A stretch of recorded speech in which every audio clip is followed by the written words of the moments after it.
Mana ini sudah datang 11.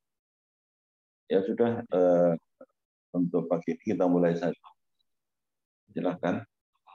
Yang pertama, presentasi. Assalamualaikum warahmatullahi wabarakatuh. Waalaikumsalam. Selamat pagi senior, rekan-rekan trainee dan residen. Pada pagi hari ini saya akan membawakan Belum tampak anunya ya. oh ya, Ya, slide-nya.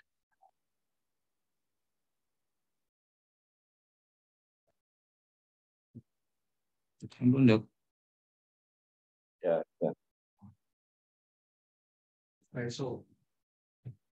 Pada pagi ini saya akan membawakan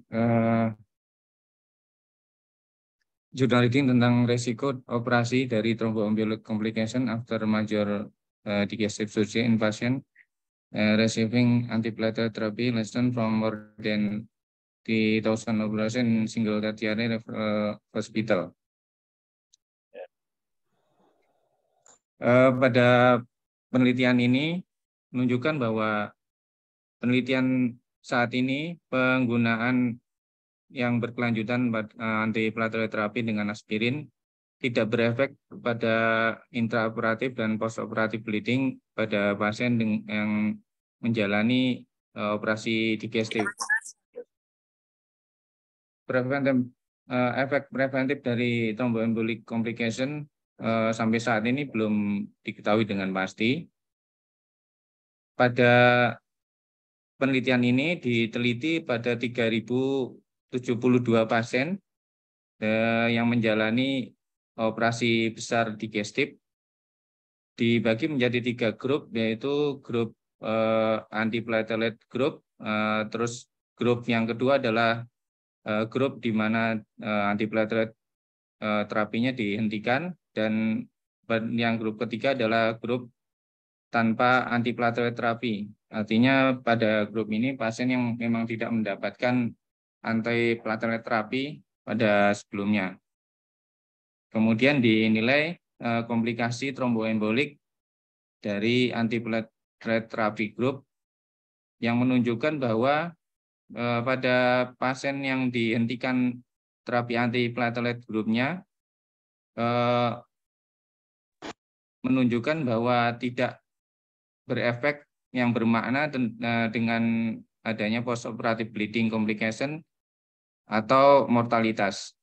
Sedangkan pada grup yang dihentikan antiplatelet terapinya selama pelaksanaan operasi bedah digestif menunjukkan bahwa terjadi resiko faktor yang meningkat akan adanya tromboembolik komplikasi. Dan penggunaan preoperatif aspirin terapi secara signifikan menunjukkan penurunan dari angka kejadian tromboembolic complication pada pasien yang mendapatkan antiplatelet terapi. Pendahuluan, pasien-pasien dengan adanya cerebrovaskular dan kardiovaskular disease pada saat ini sangat tinggi, di mana sebagian besar pasien memerlukan pengobatan dengan menggunakan antiplatelet terapi seperti aspirin. Dan saat ini penggunaan aspirin pada pasien-pasien yang akan menjalani operasi itu sangat tinggi. Artinya bahwa pasien-pasien tersebut juga terutama pada pasien-pasien keganasan bedah digestif itu sebagian besar adalah pasien-pasien yang sebelumnya memang mendapatkan terapi antiplatelet terapi.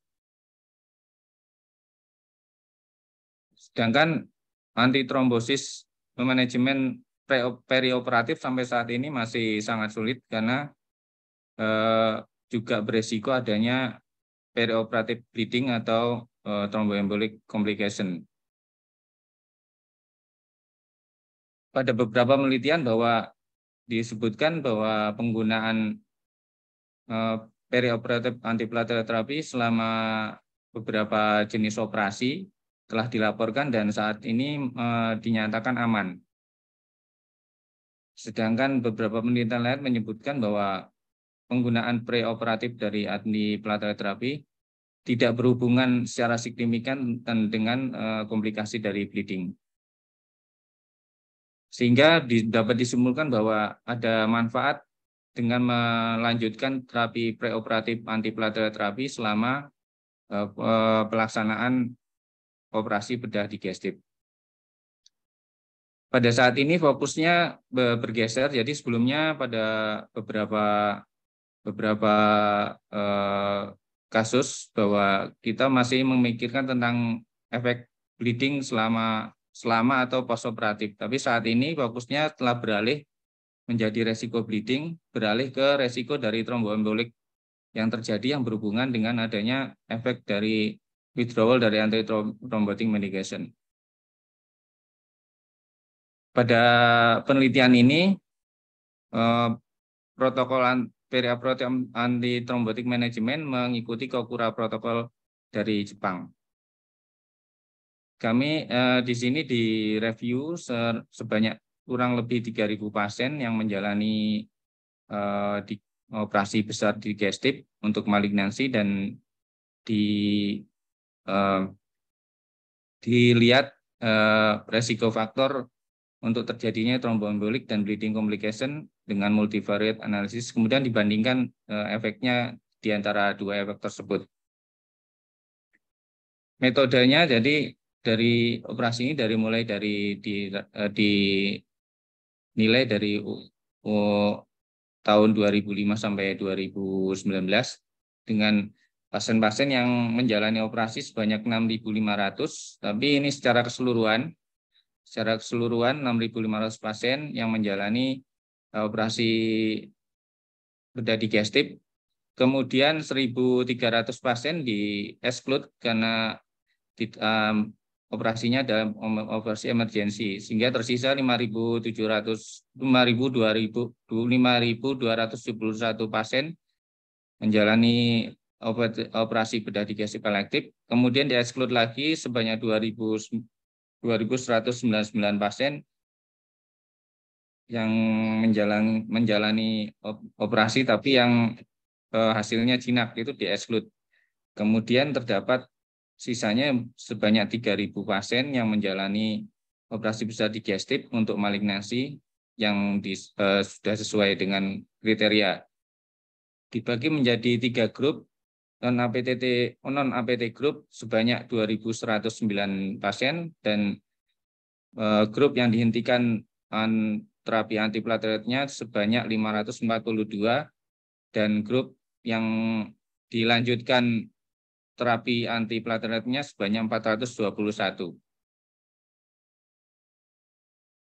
Pasien dan data collection yaitu pasien-pasien yang menjalani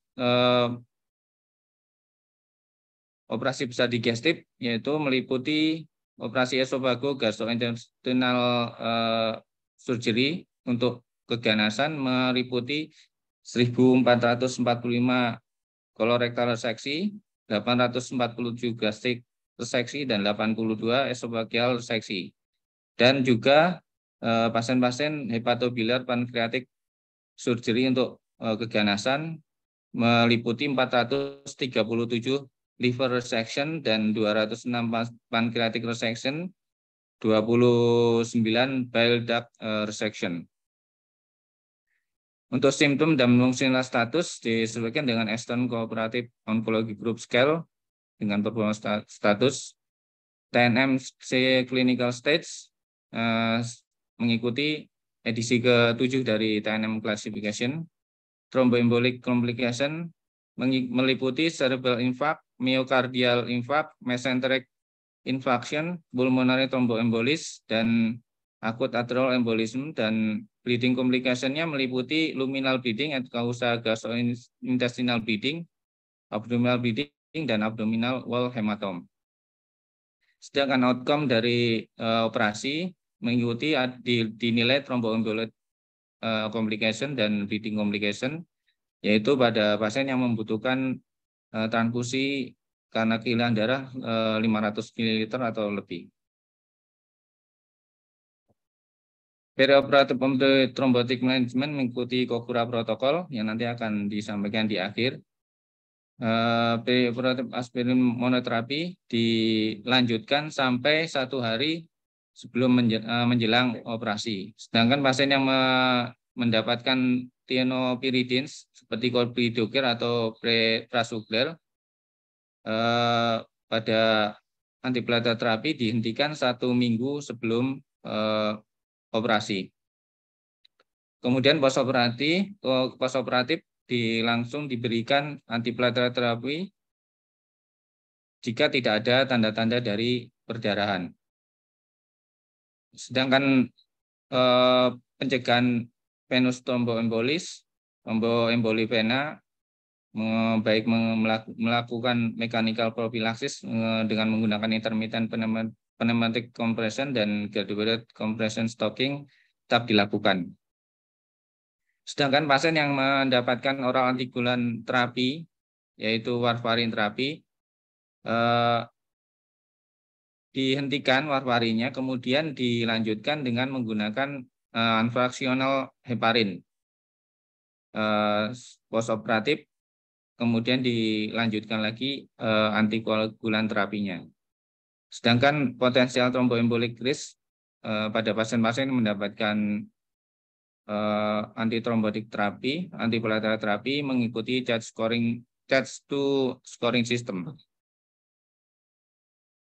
Statistical analisisnya menggunakan visualized probabilitas, continuous probability digunakan Kruskal-Wallis test. Jika p-value-nya kurang dari 0,5 dinyatakan signifikan. Sedangkan statistical analisisnya menggunakan SCR Saitama Medical Center. Dari hasil ini secara gambaran umum bahwa pasien-pasien yang mendapatkan antikoagulan terapi rata-rata 69% diindikasikan pada pasien-pasien dengan angina pectoris, 49,1 angina pectoris yang timbul setelah dilakukan percutaneous kardiak invasif, dan post CABG sebanyak 10,7% dan angina pectoris yang tidak dilakukan PCI maupun CABG sebanyak 9,4%. Kemudian pasien-pasien yang memiliki riwayat dari infarksi cerebri sebanyak 24,0%, kemudian stenosis 7,7% dan penyebab lain 10,1%. Sebagian besar terapi dari pasien-pasien tersebut adalah single antiplatelet terapi meliputi clopidogrel 4,0%, diclofenac 1,0%, diclostazol 1,2% dan yang lain 0,6%. Sedangkan 24% dari pasien-pasien yang menjalani antiplatelet terapi sebagian besar adalah multiple, menggunakan aspirin clopidogrel sebanyak 15,3% dari pasien-pasien tersebut, aspirin dan ricopilidin 4,6%, aspirin kilostazol 1,3% dan aspirin dengan obat-obat lain sekitar 1,9%. Ini background dari karakteristik dari pasien. Ya, operasi yang dikumpulkan mulai dari 2005 sampai 2008 sekitar total 674 pasien dengan non-APT group itu 492. Discontinued APT group 168 dan continued APT group 14 pasien. Pada 2009 sampai 2018 totalnya 2.398, non APT 1.617 dan 374 discontinued APT. Rata-rata umur sekitar 72. Ya, baik hampir merata di semua grup. Kemudian laki-laki dan perempuan itu 1029 dan 2043. GHB-nya rata-rata sebagian besar kurang dari 30 kg per meter kubik. Kemudian Performa statusnya sebagian besar 0,1.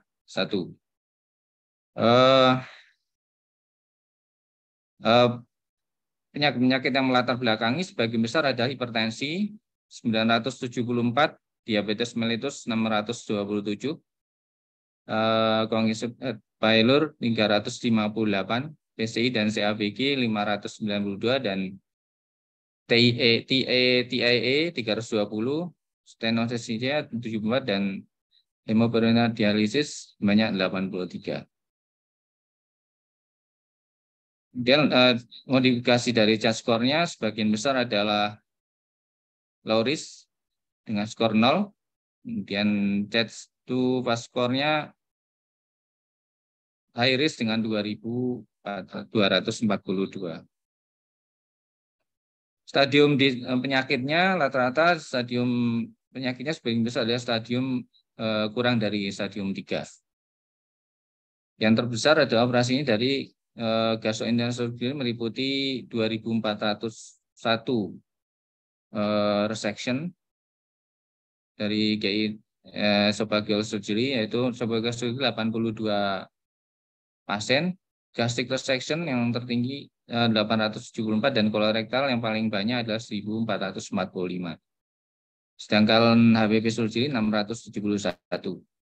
Sebagian besar pasien adalah pasien-pasien menjalani operasi terbuka surgery. Sedangkan yang mendapatkan perioperatif heparin 322. Transfusi selama intraoperatif terjadi pada 336, di mana pada non-APTT group terdapat 201 pasien yang ditransfusi atau 9,5% dan 84 pada discontinued APT dan 51 pada pasien yang dilanjutkan APT-nya. Artinya di sini bahwa pasien yang dihentikan dari antiplatelet groupnya juga cukup lumayan tinggi terjadinya intraoperatif transfusion.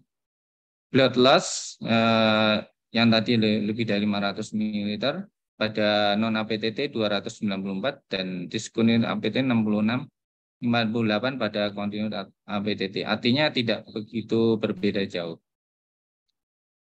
Kemudian lama operasi ya dan post-operative complication. Jadi complication pada pasien yang menjalani open gastrointestinal surgery pada minor complication bleeding complication terdapat 24 pasien yang mengalami minor bleeding complication, 6 pada grup non APTT, 11 pada discontinued APTT dan 7 pada continued APTT.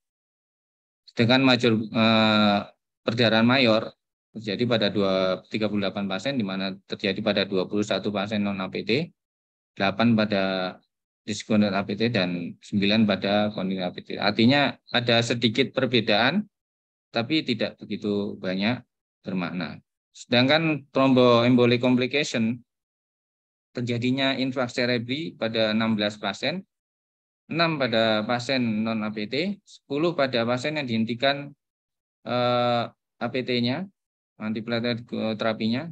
Sedangkan pada non continued APT tidak terjadi cerebral infarction. Artinya terjadi perbedaan yang cukup signifikan. Sedangkan myocardial infarction 3 pada pasien discontinued APT dan 1 pada continued APT. Mesenteric infarction terjadi pada 4 pasien, 2 pada pasien discontinued APT dan 1 pada continued APT. Pulmonary embolis terjadi pada 3 pasien, di mana semua 3 pasien pada grup non APT. Mortalitas pasien yang dinilai 90 hari setelah dilakukan operasi terjadi pada 22 pasien, 13 pada grup non APT, 6 pada yang discontinued APT dan 3 pada grup continued APT. Artinya mortality rate-nya tinggi pada pasien yang dihentikan APT antiplatelet terapinya. Ini secara tabel resiko tromboembolis ini pada non APT, pada pasien discontinued APT dan continued APT. di sini terdapat pada reseksi esofagus 9,1% justru tinggi pada pasien yang diberikan APT antiplatelet terapinya. Sedangkan pada gaster itu juga tinggi pada grup diskontinut APT. Juga demikian kolorektal dan hepatobiliar 4,3%. Jadi secara total disebutkan bahwa di total angka kejadian tromboembolis justru bagian besar terjadi pada pasien yang dihentikan antiplatelet terapinya. Tabel 3 adalah analisis multifaktorial ya, dari pasien-pasien tersebut. Sebagian besar ini pasien menderita diabetes mellitus. Kemudian ini analisa univariat dan multivariat dari pasien-pasien tersebut. Ya, sebagian besar adalah menjalani pasien dengan ICA stenosis. Dengan yang terbesar adalah BMI-nya lebih dari 30 kg per meter kubik. Dapat diskusi pada pasien yang mendapatkan antiplatelet terapi, mungkin akan sedikit memiliki resiko terjadinya minor atau perdarahan minor dan perdarahan mayor komplikasinya dibandingkan dengan pasien yang tidak mendapatkan antiplatelet terapi. Akan tetapi dapat disimpulkan bahwa angka kejadian thromboembolic complication cukup rendah.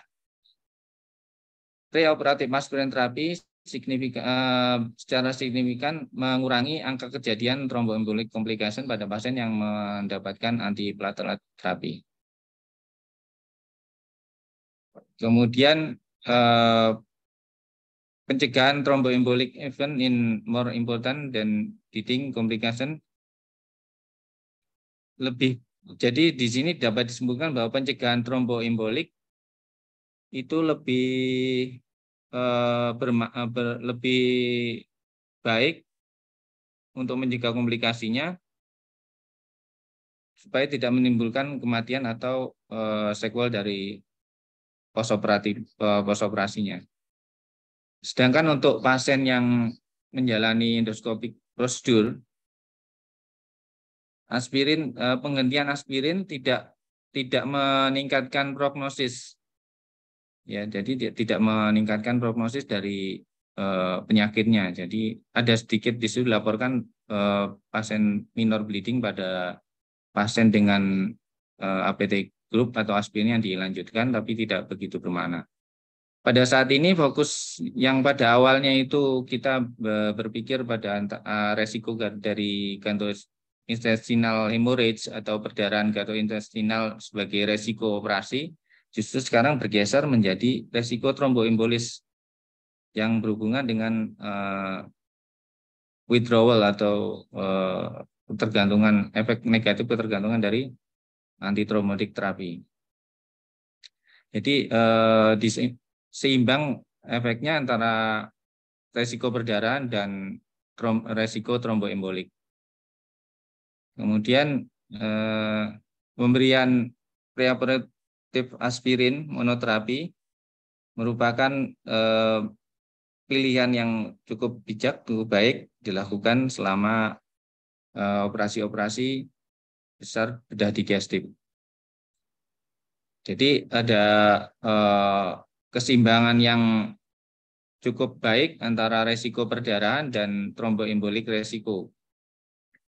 Jadi cukup memberikan kebijakan bahwa penggunaan aspirin terapi yang dilanjutkan selama operasi besar bedah digestif tetap dilanjutkan pemberiannya. Jadi ini tadi yang disebutkan saya di awal bahwa Kokura protokol.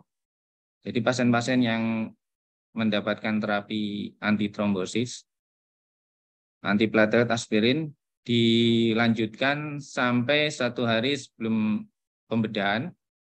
Kemudian pasien yang mendapatkan antikoagulan terapi seperti warfarin diberikan heparin bridging. Kemudian pasien yang mendapatkan terapi direct oral antikoagulan dilanjutkan sampai 1 hari sebelum surgery, di mana tidak dilanjutkan pemberian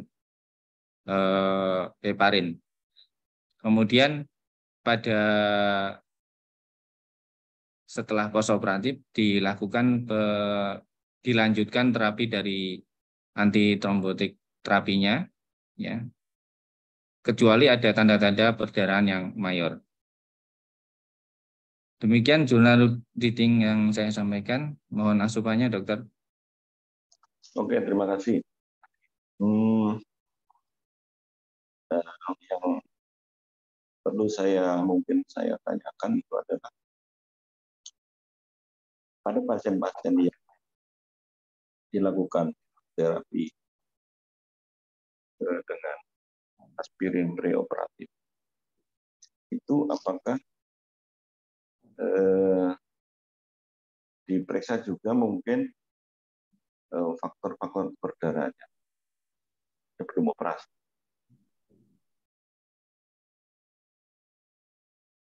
Izin dokter untuk menjawab. Untuk di jurnal di sini tidak disebutkan, cuman secara eksplisit disebutkan bahwa pasien itu disiapkan dengan preoperatif yang baik, dokter. Mungkin juga sudah dilakukan pemeriksaan faktor pembekuannya, dokter. Artinya sudah pasien tersebut sudah layak operasi. Artinya kalau pasien yang sudah mendapatkan antiplatelet terapi mungkin sudah terjadi mekanisme supaya pembekuan darahnya itu sudah normal, dokter. Justru ketika dihentikan juga mungkin terjadi withdrawal, malah terjadi efek yang signifikan untuk perdarahan, dokter. Ya memang betul, kalau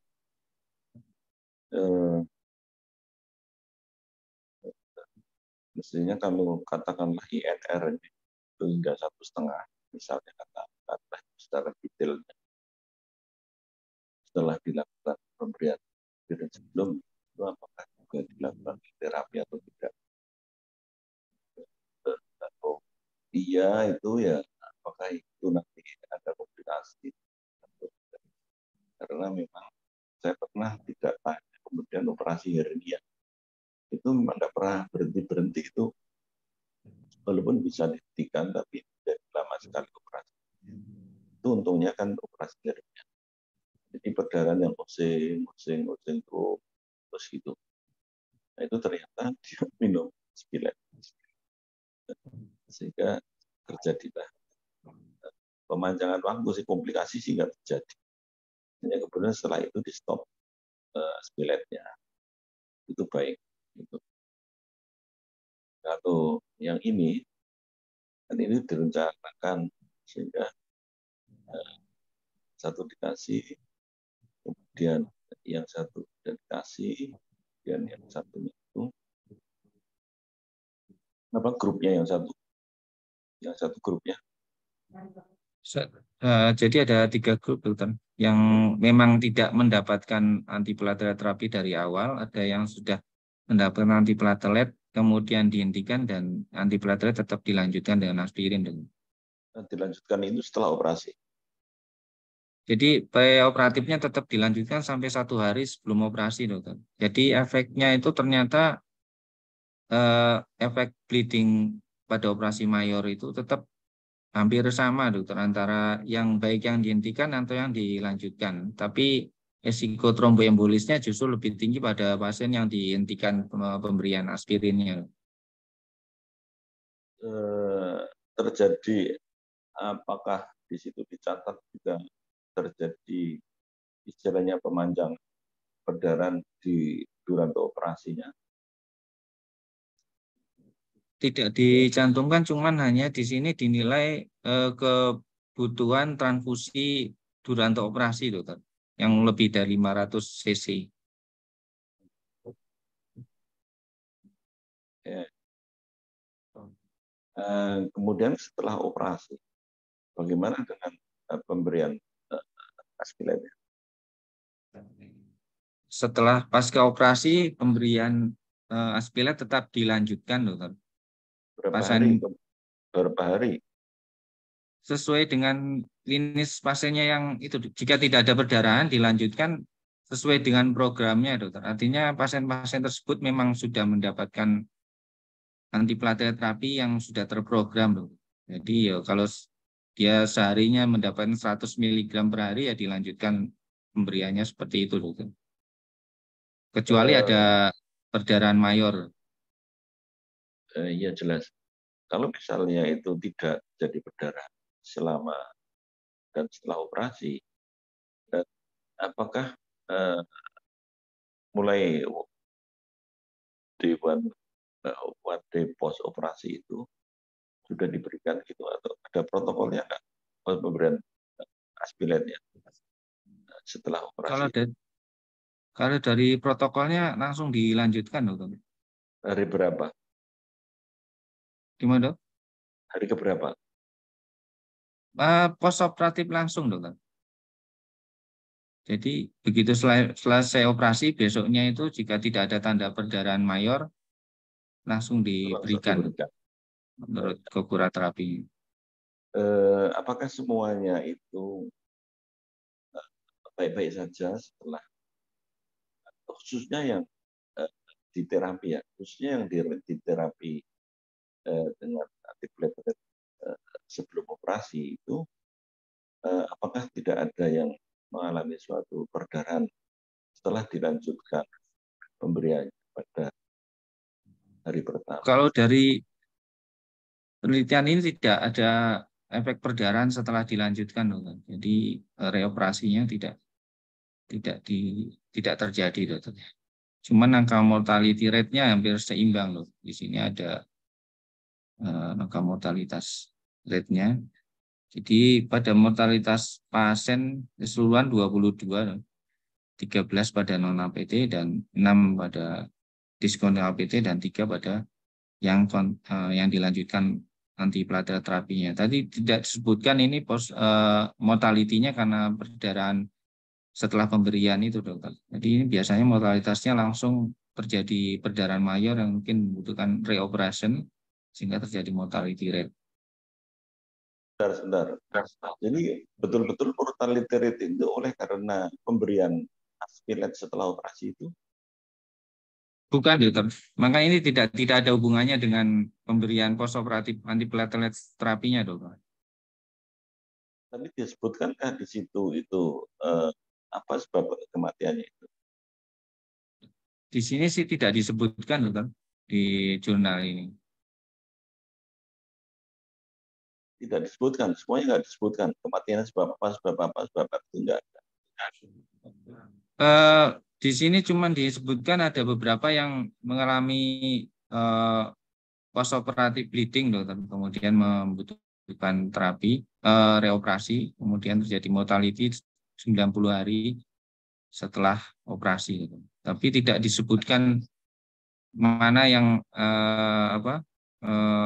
disebabkan oleh postoperatifnya, dokter. Jadi postoperatif antiplatelet group. Cuman di sini disebutkan bahwa mortality rate secara keseluruhan 22 baik pada pasien yang non APT dan APT group dan APT group. Di sini cuma disebutkan bahwa justru mortality operatifnya itu pada pasien yang dilanjutkan APT-nya itu justru lebih rendah, dokter, hanya 3 dari total keseluruhan operasi yang dilakukan. Kalau dari jumlah masing-masing yang dioperasi tadi, itu dikatakan hanya sekitar 20 ya? Iya, dokter. Itu 20% atau 22 pasien, dokter. 22% itu artinya berapa persen itu? 0,7%. 0, masing-masing sekitar 0,7%. Dan itu Jadi, yang justru yang dihentikan pemberian aspiletnya yang mengalami suatu perdarahan. ya, dokter. Jadi kalau dari secara total itu 0,7%, angka kematiannya itu secara total, dokter. Dari semua operasi yang 3.000 tadi, yang paling tinggi itu mortality rate-nya itu pada pasien dengan non APT group justru yang tidak mendapatkan terapi antiplatelet group, dan yang dihentikan itu 6 pasien atau dari total, dan pada yang dihentikan APT grupnya, dan 3 pasien pada pasien yang dilanjutkan pemberian antiplatelet terapinya. Justru di sini didapatkan bahwa terjadi perbandingan 2:1, dokter. Justru yang lebih yang dihentikan APT grupnya itu mortality rate-nya tinggi, dokter. Disebabkan tadi, dok, penyebabnya itu sebagian besar karena tromboemboli yang disebutkan tadi, dok. Ada cerebral infarct, myocardial infarct setelah operasi. Memang di sini banyak faktor pengganggu yang mungkin belum bisa disingkirkan pada penelitian ini, memang disebutkan seperti itu, dokter. Apakah di screening pasien-pasien yang sebelum dilakukan tindakan operasi itu terhadap adanya mungkin komorbid pasien, sehingga si pasien itu memang sudah rutin mengalami atau mendapatkan terapi aspirin? Sudah, dok. Ini di sini di penelitian ini sudah berdasarkan CHAD score, vascular score, dokter. Jadi gagal jantung, congestive heart failure, kemudian diabetes mellitus, hipertensi, anemi, kemudian riwayat dari terjadinya stroke pada pasien preoperatifnya, dokter. Pasien-pasien yang seperti itu dikelompokkan sendiri atau memang Dikelompokkan ada semuanya komorbid itu? dikelompokkan sendiri, dok. Ada yang memang komorbidnya, ada yang CHAD score-nya itu ada yang 2, ada yang 1, dokter. Jadi ada CHAD score di sini. Apakah ada pasien yang sama sekali tidak ada komorbidnya?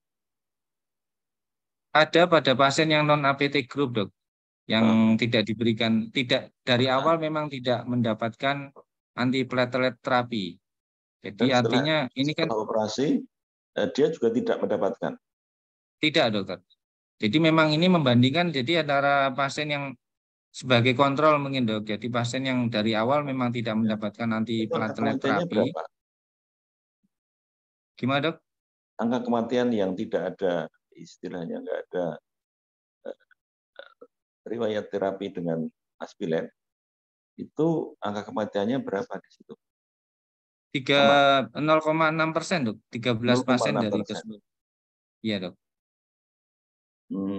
Jadi kesimpulannya apa kalau seperti itu menurut kamu?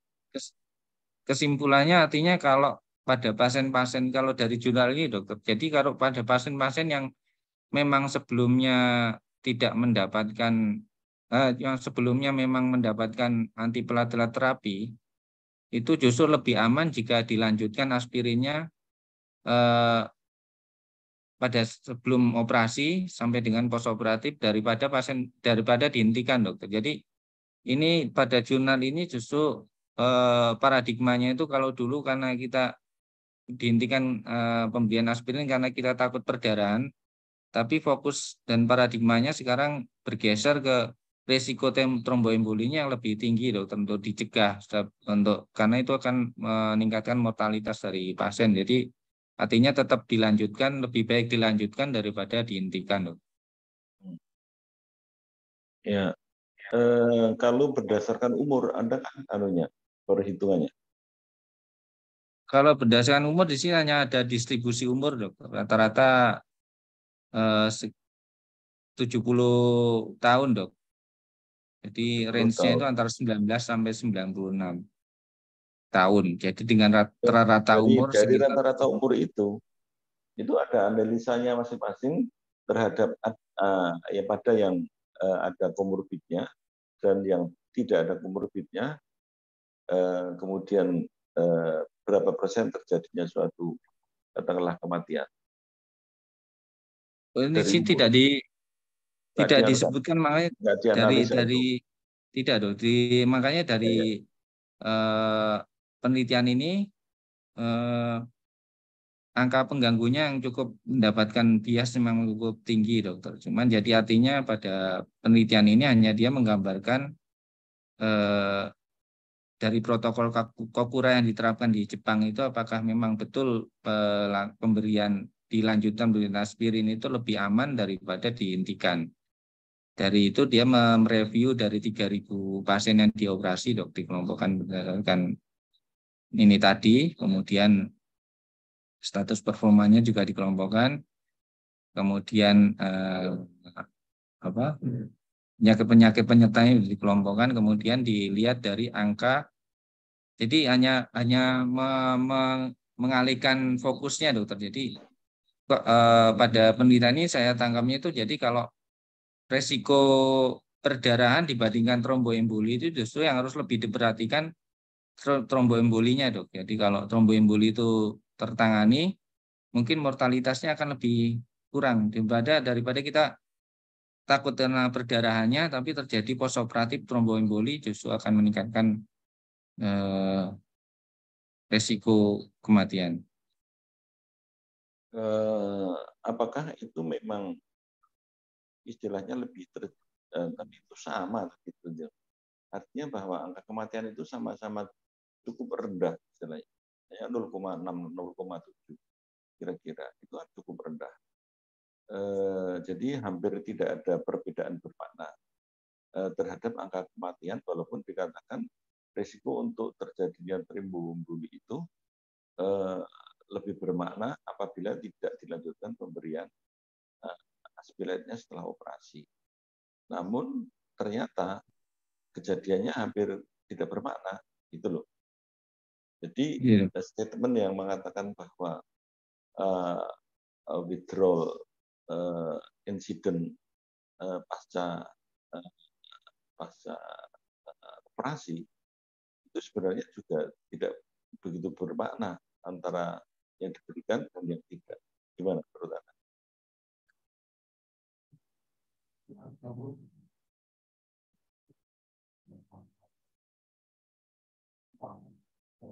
Iya dokter. Ya, seperti itu. Gimana? Cuman di sini memang disebutkan karena ini sudah dilakukan di rumah sakit rujukan tersier di Jepang, sebenarnya tidak bisa digeneralisir. Cuman dari hasil mereka mereview dari protokol Kokura Jepang mereka sendiri dokter. Jadi, oh ya memang setelah dinilai memang ada perbedaan, sedikit perbedaan angka perdarahan antara pasien yang dihentikan antiplatelet terapi dan yang dilanjutkan, lebih tinggi sedikit yang dilanjutkan APT, tapi angka kejadian tromboembolisnya tinggi pada pasien yang dihentikan APT grupnya dok. Tapi apakah itu dianalisa bahwa signifikansi daripada yang yang terjadi tromboemboli dan yang tidak itu ada analisanya dari ini dok, ini cuman yang banyak just score-nya sama itunya dok, angka kejadian tromboembolinya. Di sini disebutkan hasilnya ini seperti ini aja dok. Ya, jadi itu tidak pasien yang kalau dianalisa itu signifikansinya gimana? Apakah P juga menjadi 0,05? Ini P 0,01 dokter untuk yang tromboembolisnya dok. Jadi ini hasil yang di tromboembolisnya itu bahwa pasien yang mengalami tromboembolis ini di luar mortalitas gitu dok. Jadi pada terjadi cerebral infarction pada pasien yang dihentikan APT-nya sebanyak 10 atau 1,8%, sedangkan pada yang dilanjutkan antiplatelet terapinya tidak terjadi cerebral infarct pasca operasi.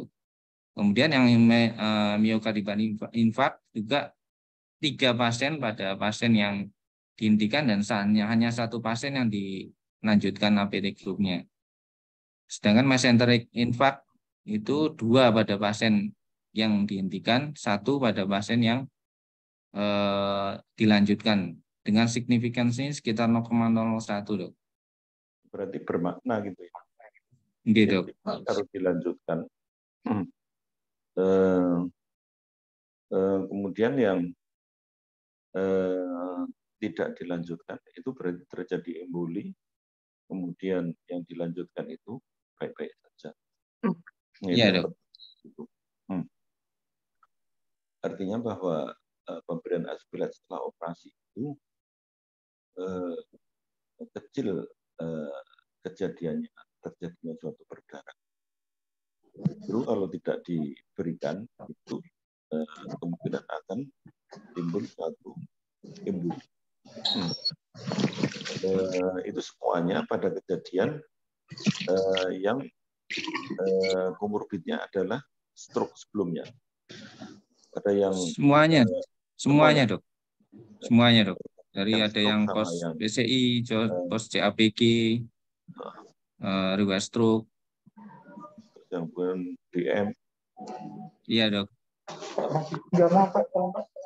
Oke, ada pertanyaan silakan. Menarik ini sebenarnya kasusnya.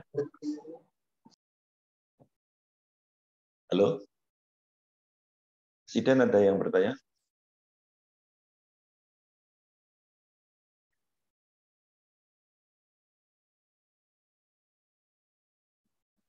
Mana ada yang bertanya nggak ya? Jadi ini nanti untuk pengalaman Anda ketika Anda melakukan suatu operasi pada pasien-pasien yang telah mendapatkan terapi aspilat sebelumnya, kayak pasien saya yang kemarin, itu kompleks itu. Artinya bahwa dia mendapatkan banyak komorbid, itu ada CKD, ada jantung, kemudian dia mendapatkan rutin aspilat, tapi ternyata saya tidak screening sehingga dia masuk aja dan saya pulangkan. Nanti dioperasi setelah menghentikan itu 5 hari sebelum operasi. Gitu. Dan antara clopidogrel dan aku tidak ada maknanya sama aspilat. Mungkin itu. Sekali lagi ada yang bertanya? Silakan kalau ada yang bertanya. Iya Dok, Yovan Dok. Ini saya ada kesimpulan, saya cuma mohon komennya dari presentan Dok. Jadi saya juga pernah membaca tentang guideline tentang hal ini Dok. Jadi ada pasien dengan masalah dengan tromboemboli gitu ya, semacam stroke. Agak dekat kamu, Van. Nggak begitu dengar. Halo Dok. Nggak begitu dengar. Sudah terdengar Dok? Ya betul, sudah. Ya, jadi saya juga pernah membaca tentang guideline ini Dok. Jadi kalau kesimpulan dari saya waktu itu adalah, jadi yang paling penting itu adalah tentang obat-obatan yang dipakai dan masa paruhnya, kemudian efek obat tersebut terhadap PT-APTT dan INR dari pasien tersebut, Dokter. Ya. Jadi seperti obat-obatan aspirin, mungkin masa paruhnya lebih singkat, kemudian untuk yang CPG itu kan agak lama, Dokter. Jadi waktu itu yang saya baca dari guideline itu, bagaimana mempertahankan PT-APTT INR supaya tetap tercapai dengan target untuk terapi embolinya tadi Dok, semacam stroke dan sakit jantung tersebut, supaya INR-nya itu tetap terjaga gitu Dok. Jadi untuk beberapa pemberian obat itu seperti CPG itu tetap harus dihentikan beberapa hari kemudian di bridging Dokter. Di bridging dengan obat-obatan atau terapi yang mempunyai masa paruh yang lebih singkat, atau lebih singkat, lebih singkat. Betul. Sehingga ketika itu dihentikan akan lebih istilahnya akan lebih mudah untuk mengontrol apabila terjadi perdarahan begitu Dok. Nah, saya mohon komentarnya dari presentan Dok, apakah di protokol ini sama dengan guideline tersebut atau ada perbedaannya Dokter? Jadi kalau semacam penggunaan CPG itu memang harus biasanya dihentikan 5-7 hari sebelum operasi, kemudian dia diganti atau di bridging dengan heparin yang masa paruhnya lebih singkat, sehingga sewaktu-waktu di stop dia bisa mengurangi komplikasi perdarahannya begitu, Dok. Dan untuk antidotumnya kan juga lebih mudah dicari, Dokter. Iya. Silakan jawab. Izin menjawab, Dokter. Pada penelitian memang disebutkan bahwa pasien yang diberikan antikoagulan seperti clopidogrel, ticobidin, dan clostazol dan yang lain itu dihentikan memang di bridging dengan aspirin. Jadi diganti. Jadi sebelum preoperatif itu diganti. Tidak dilanjutkan clopidogrelnya, tidak dilanjutkan. Jadi diganti dengan aspirin sampai 1 hari menjelang operasi. Apakah itu di screening atau memang sudah protokol? Dari protokolnya, dari Kokura-nya, Dok. Oh. Jadi pasien protokol Kokura. Jadi kalau pasien yang mendapatkan antiplatelet aspirin tetap dilanjutkan. Kemudian pada pasien yang mendapatkan antikoagulan terapi atau direct antikoagulan itu dihentikan, diganti dengan aspirin. Atau pasien yang mendapatkan warfarin itu di bridging dulu dengan heparin bridging, Dok. Ya. Kemudian yaitu yang namanya statement si Yufan tadi, supaya INR, APTT, PTT terjaga. Itu terjaga itu mestinya maksudnya ya seperti itu, artinya bahwa diusahakan bahwa tidak akan terjadi pemanjangan APTT, PTT yang berlebihan, mungkin lebih dari 1,5 itu. Apakah ada patokan APTT, PTT-nya yang disebutkan setelah pemberian terapi itu? Kalau di sini sih tidak ada, Dok. Cuman memang di sini protokolnya itu clopidogrel itu dan antikoagulan yang lain yang selain aspirin itu dihentikan dan di bridging, Dok, dengan aspirin. Ya, karena dia memberikan suatu efek yang lebih lama itu. Iya. Ya, berarti ini kalau mau mengadakan penelitian seperti ini, kita harus bersama-sama dengan mungkin bagian jantung atau kahom, saya nggak tahu ini. Oke, ada yang bertanya lagi?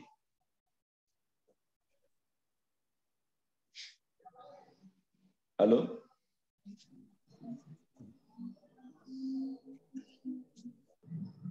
Apabila tidak ada, terima kasih atas kehadirannya. Mudah-mudahan ini memberikan wacana yang baru atau pengalaman yang baru tentang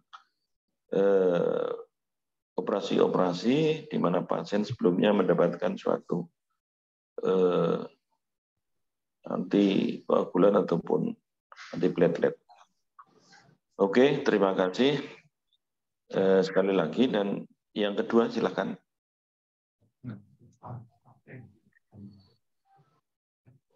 Tidak.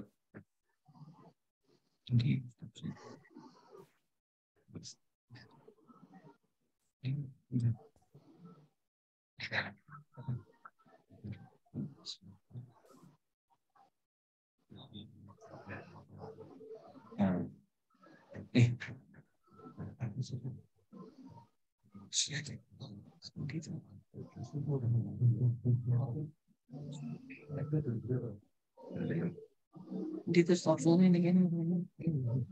Oh. Itu.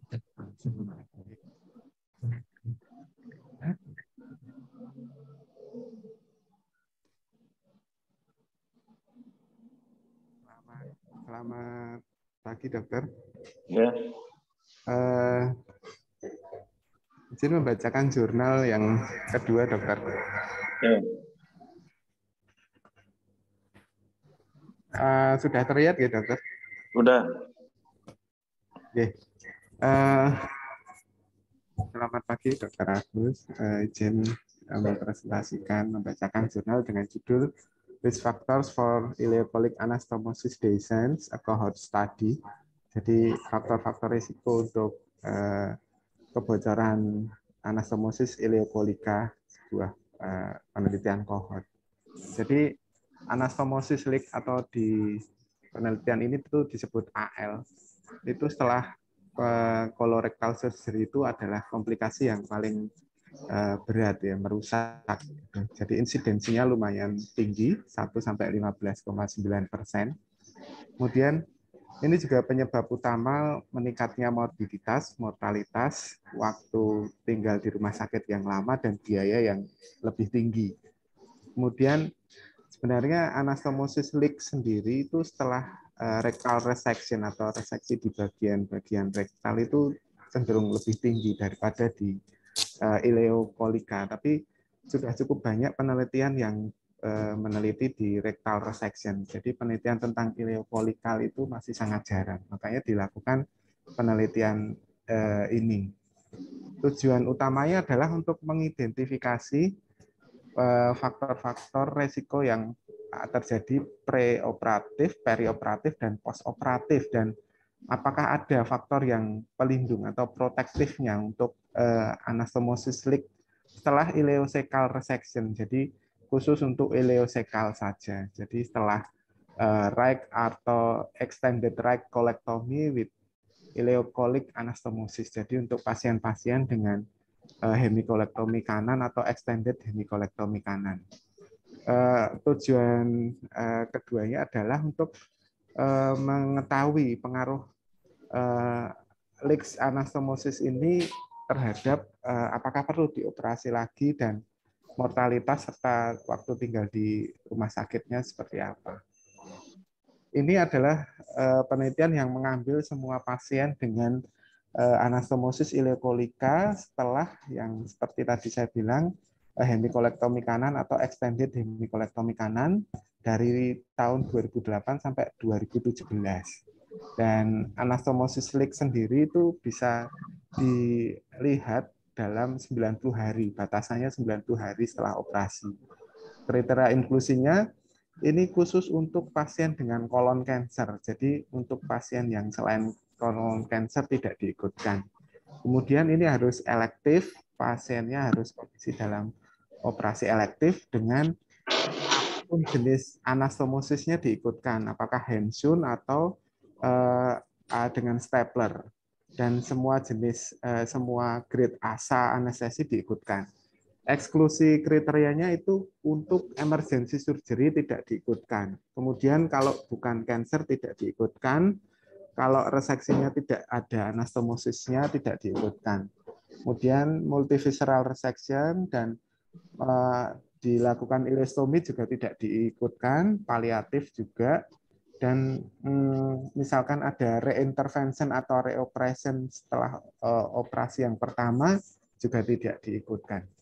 Kemudian persiapan preoperasi yang dilakukan di penelitian ini ada bowel preparation, kemudian antibiotik profilaksik dengan cefalosporin atau ciprofloxacin dan metronidazole. Kemudian perioperasi yang dilakukan pemberiannya dengan heparin, kalau tadi dengan aspirin dan clopidogrel, kalau di penelitian ini pemakaian heparin diberikan.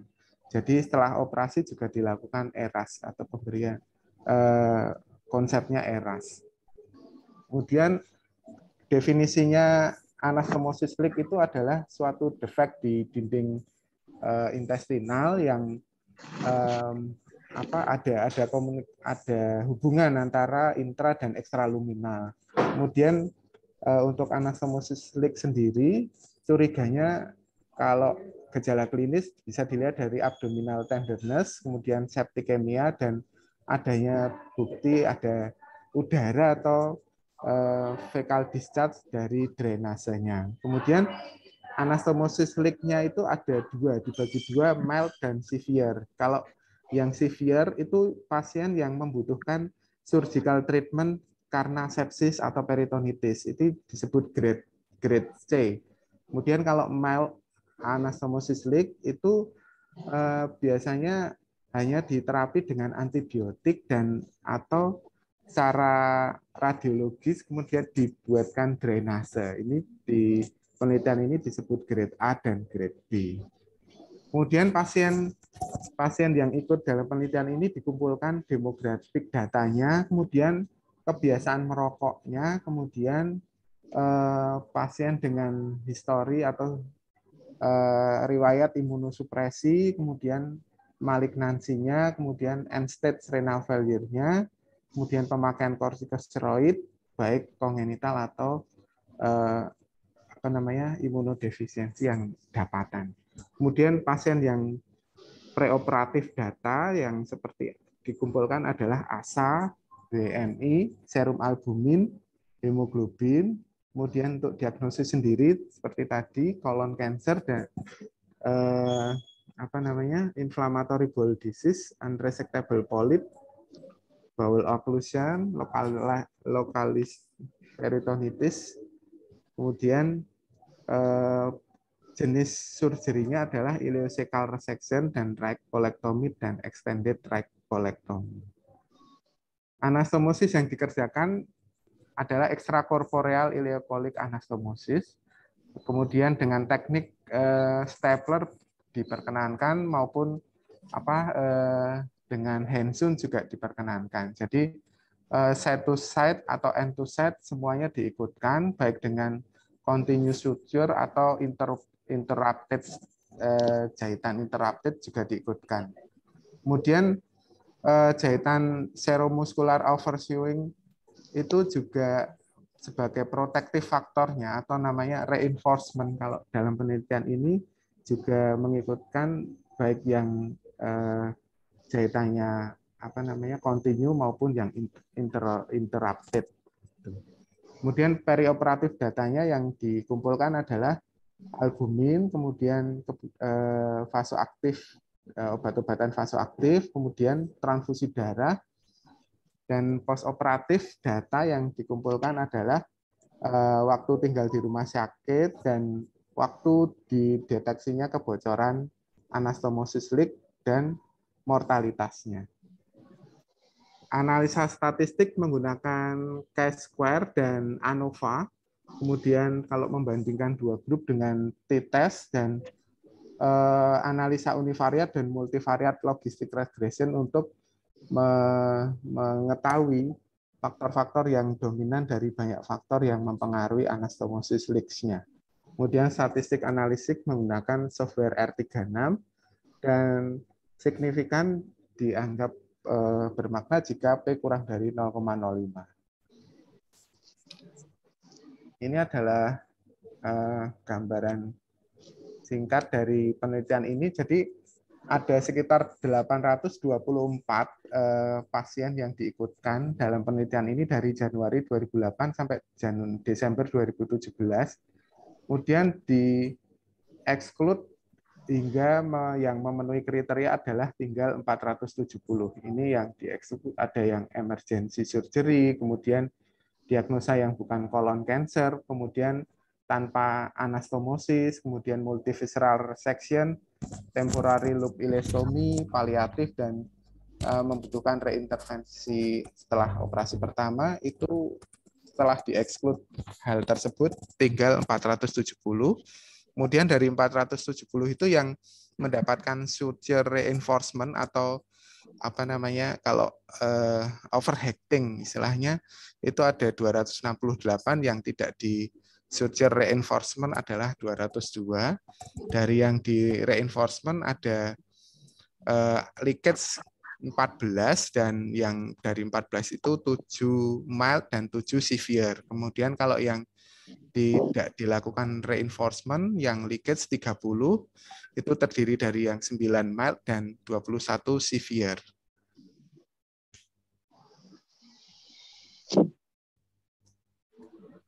Ini tabel 1 bisa kita lihat sepintas data-data tentang jenis kelamin, laki-laki dan perempuan. Banyak laki-laki yang diikutkan. Kemudian ASA skor paling banyak di ASA 3. Diabetes mellitus juga ditemukan pada 122 pasien. Dengan chronic obstructive pulmonary disease juga ada 95 pasien. Smoking habits ada 224 pasien yang merokok di dalam penelitian ini. Kemudian pemakaian kortikosteroid juga ada sekitar 32 yang memakai kortikosteroid jangka panjang. Kemudian preoperatif albumin di rata-rata itu 40 dalam satuannya gram per liter. Jadi kalau dikira-kira ya 4 gram per desiliter.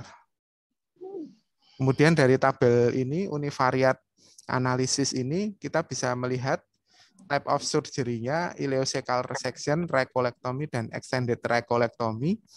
Ini dari anastomosis leak maupun tidak ada anastomosis leak, ini p-value-nya lebih dari 0,05. Jadi secara univariat analisis, hanya faktor type of surgery ini saja, ini tidak ada hubungan bermakna antara golongan anastomosis leak maupun yang bukan anastomosis leaks.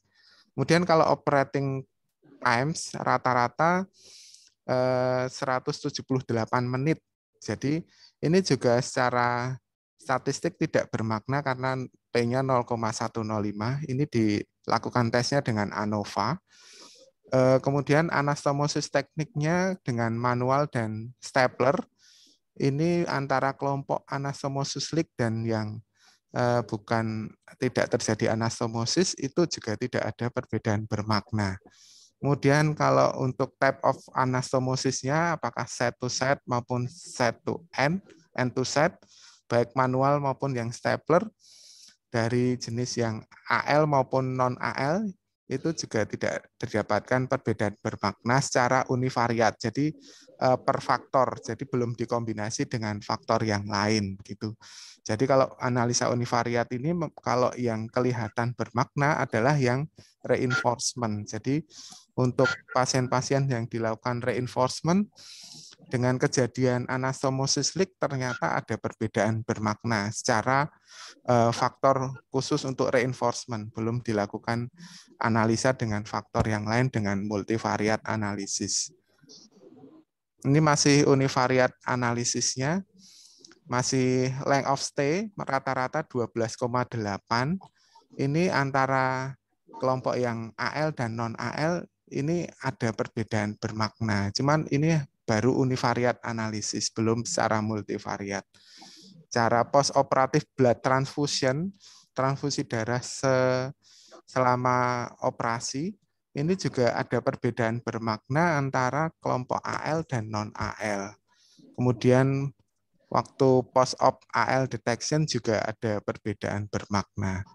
Kemudian post-op albumin, kalau di sini rata-rata 33,5 atau 3,35 kalau dengan satuan gram per desiliter, itu kalau menurut univariat analisis ini tidak bermakna kalau untuk yang univariat secara tunggal gitu.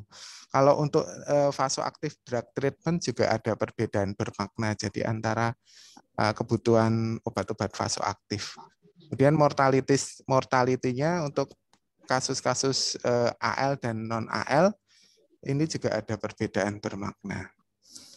Secara univariat dan multivariat setelah kita gabungkan, jadi analisa univariat yang digabungkan dengan multivariat, ternyata dari faktor-faktor yang bermakna tadi setelah dianalisa multivariat hanya ada 3 faktor yang berpengaruh setelah digabungkan dengan faktor-faktor yang lain. Ternyata yang berpengaruh hanya smoking habits. Jadi dengan P0,013, smoking habits ini ternyata berpengaruh terhadap kelompok AL maupun non-AL. Kemudian yang kedua ternyata setelah digabungkan dengan faktor lain, preoperatif albumin ini ada pengaruhnya ternyata dengan kejadian leaks setelah anastomosis, setelah digabungkan dengan analisa multivariat. Kemudian perioperatif blood transfusion juga ada pengaruh karena P-nya 0,002. Jadi ada 3 yang berpengaruh secara analisa multivariat. Kemudian reinforcement juga memberikan P0,001. Jadi selain 3 faktor perioperatif juga reinforcement ternyata juga berpengaruh. Ini analisa secara per item kemudian dilanjutkan faktor-faktor yang berpengaruh tadi hampir sama dengan faktor-faktor yang dibahas sebelumnya, perioperatif blood transfusion, reinforcement, dan smoking habit ternyata berpengaruh terhadap, kalau ini kan tadi yang kelompok sebelumnya itu cuma dibagi antara anastomosis leaks atau no anastomosis leak. Tapi kalau dibagi lagi anastomosis leaks khusus mild atau severe ternyata tidak bisa dibandingkan. Jadi hanya bisa dibandingkan dengan tidak ada anastomosis atau ada anastomosis. Tapi untuk membedakan ada hubungan ke antara mild sama severe sama-sama anastomosisnya ternyata tidak bisa dibandingkan. Ini untuk kasus-kasus yang dilakukan reinforcement sama kejadian anastomosis leak. Jadi bagian yang paling atas ini adalah peningkatan dari reinforcement. Jadi ahli-ahli bedah di sana mulai tahun 2008, 2009 itu sudah mulai melakukan reinforcement dan hasilnya ternyata persentase berkurangnya anastomosis leak semakin semakin menurun. Jadi anastomosis leak itu semakin berkurang dari tahun ke tahun, semakin banyaknya anastomosis reinforcement yang dilakukan. Ini diskusinya. Jadi secara global anastomosis leak itu kalau bisa dilihat dalam 90 hari, rate-nya sekitar, kalau menurut penelitian ini sekitar 9,4. Kemudian teknik itu adalah suatu hal yang krusial saat menganalisa anastomotic failure. Meskipun di dalam penelitian ini teknik ternyata tidak berpengaruh. Kemudian tidak ada pengaruh antara Hensun dan Stapler. Kemudian faktor-faktor yang berpengaruh menurut analisa multivariat yang dilakukan tadi ternyata ada serum albumin level, kemudian kebiasaan merokok, dan perioperatif blood transfusion. Kemudian reinforcement adalah suatu faktor yang protektif yang berpengaruh secara signifikan untuk mengurangi anastomosis leak. Kemudian ileocolloid anastomosis itu adalah anastomosis yang memiliki resiko lebih tinggi daripada resiko anastomosis di intestinal.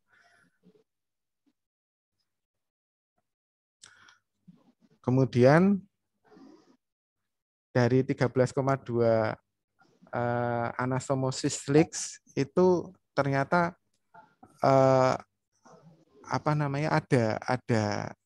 ada kesimpulan bahwa ada perfusi yang berubah pada kolon-kolon atau ileum yang dilakukan anastomosis.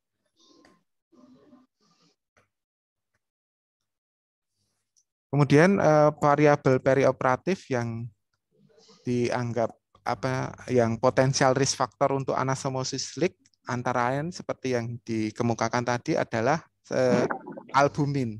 Karena ini berpengaruh pada sepsis, inflamasi, dan malnutrisi. Kemudian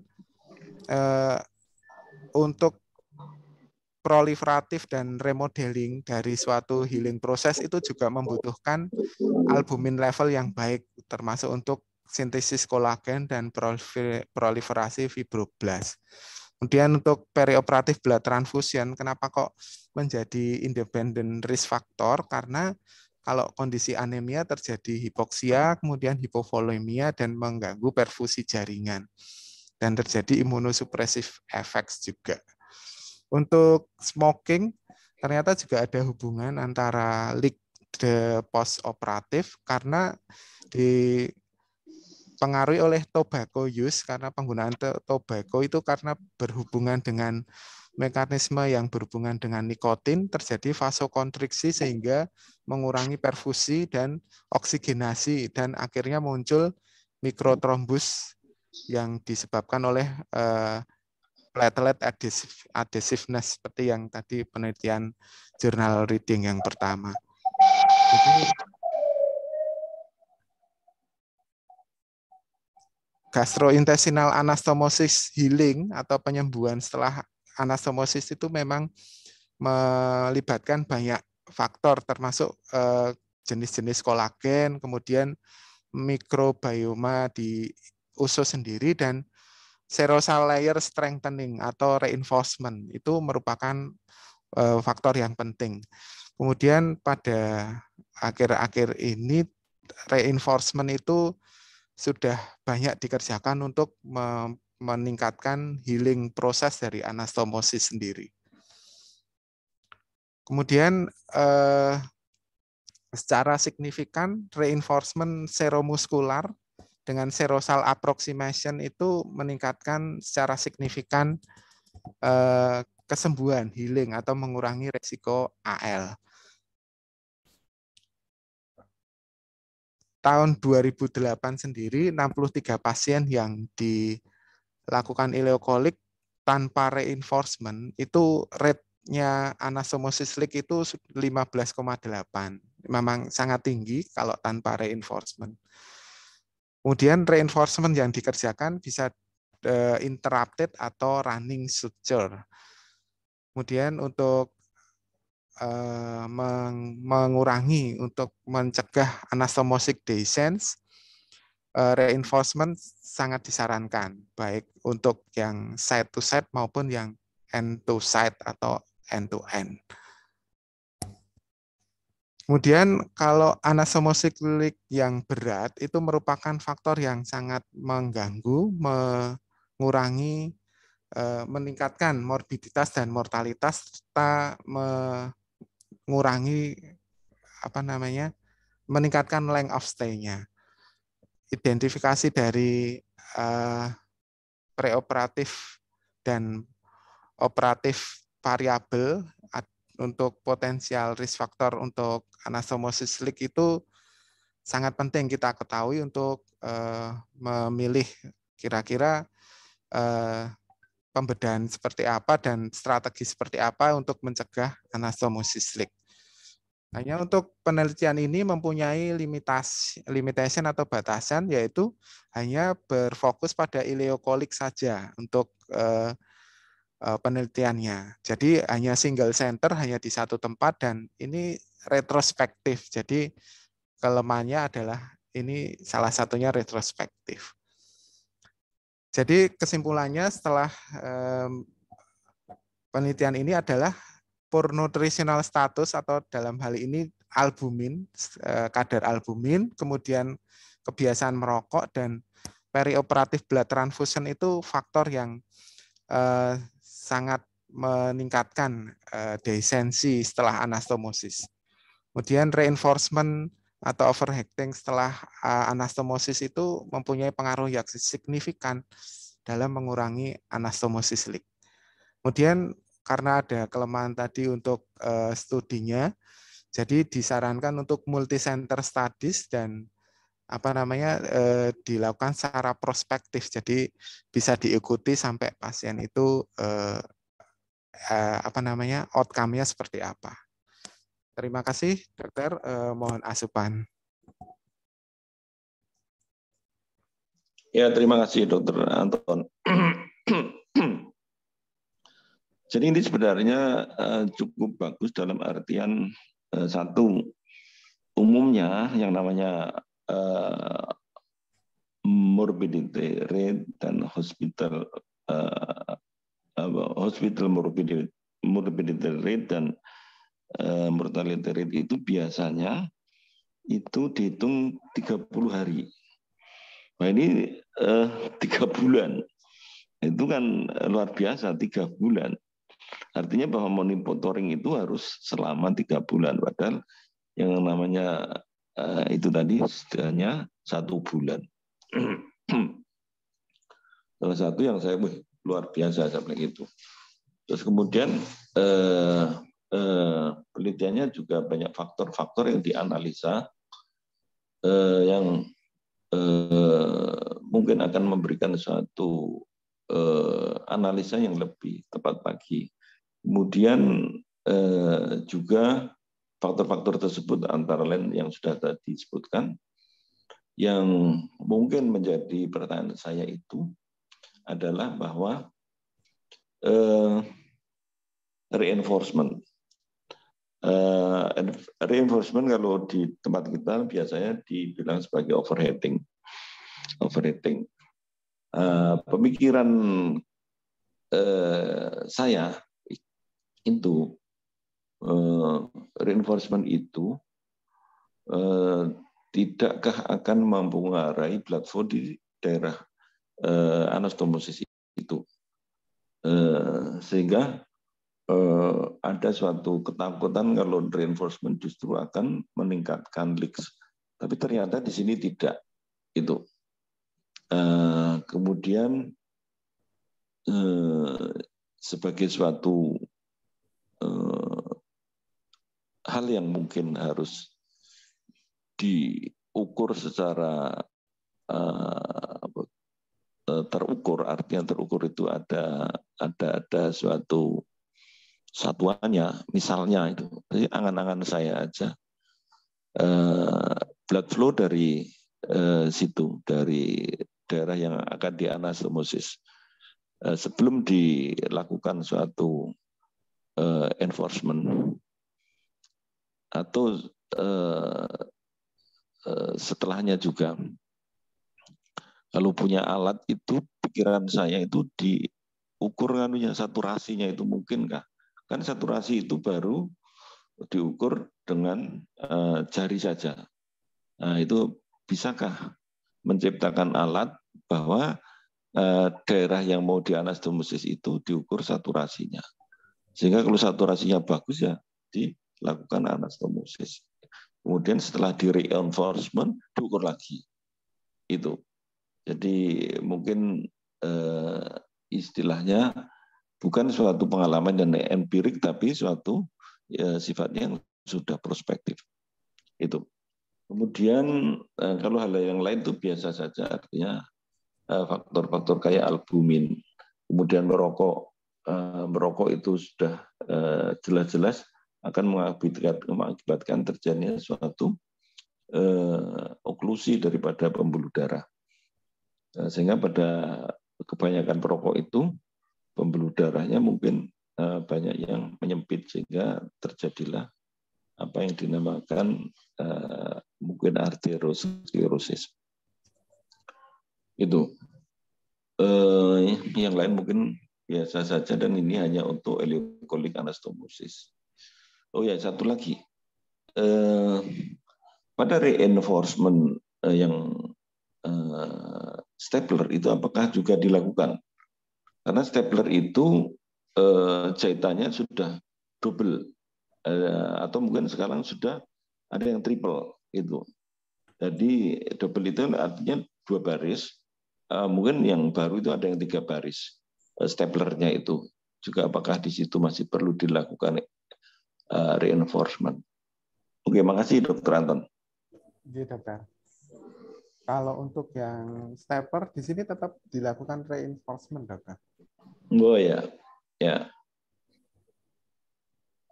Jadi itu kekhawatiran yang terjadi itu dasarnya apa kan gitu loh. Berarti walaupun sudah di stapler itu tidak menutup kemungkinan adanya suatu leaks gitu. Gitu.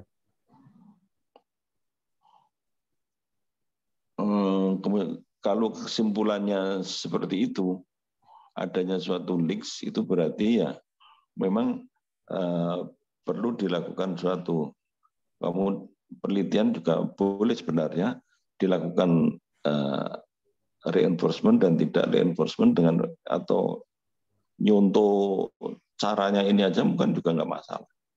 Itu kalau mau melakukan suatu penelitian, ini dasarnya mestinya diizinkan. Gitu. Ya. Ada yang bertanya, silakan.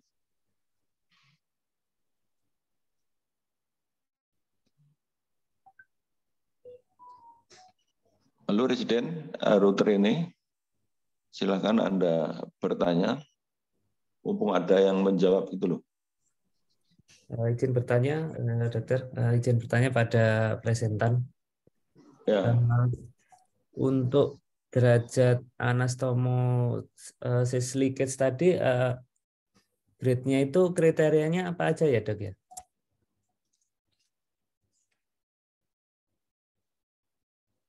Ton, silakan Ton. Izin menjawab, Dokter. Kalau di sini kalau untuk gradingnya anastomosis leaks ini sebenarnya ada dua, ada severe anastomosis leak dan mild anastomosis leak. Sebenarnya grade sendiri itu ada tiga, ada A dan B, ada C. Namun karena di sini nanti mau dianalisa secara chi-square, jadi harus dibedakan yang grade A dan B itu menjadi mild anastomosis leaks. Artinya yang anastomosis leaks itu diterapi dengan antibiotik dan yang grade B itu dengan drainase. Kemudian kalau untuk grade C itu masuknya ke severe itu harus membutuhkan surgical treatment. Jadi grade A itu untuk yang membutuhkan hanya antibiotik saja atau perbaikan kondisi dengan antibiotik. Kemudian yang grade B untuk dengan drainase baik dibantu USG atau CT scan. Kemudian yang grade C untuk yang membutuhkan reintervensi pembedahan. Begitu, Dokter. Tadi juga disebutkan sebenarnya ada suatu local peritonitis. Ya, gitu. Local peritonitis itu mungkin cukup di antibiotik dan di drainase. Gitu. Kalau yang severe itu yang kemarin dilakukan operasi oleh Juvan ya. Iya, Juvan. Halo Juvan.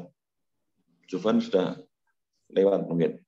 Jadi kemarin itu ada kiriman dari Temanggung 8 hari setelah tapi itu tapi itu mungkin sigmoid dan itu tidak masuk dalam tidak masuk di dalam penelitian ini. Berbeda namun dari severe-nya itulah yang mungkin saya ambil bahwa itu ada suatu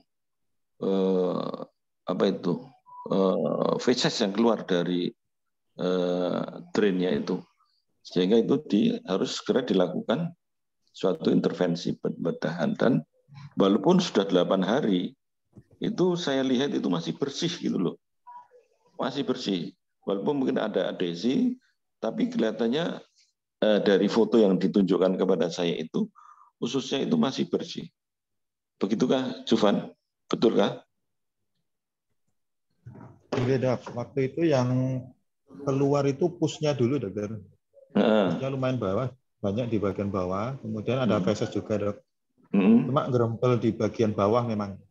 Ya, itu masih bersih, tapi kan artinya bahwa itu tidak mungkin sembuh kalau dilakukan suatu treatment hanya antibiotik dan drainase saja.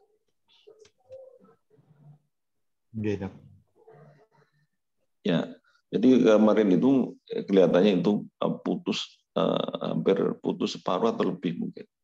Jadi itu kriteria yang dijadikan patokan. Mungkin ada lagi yang bertanya?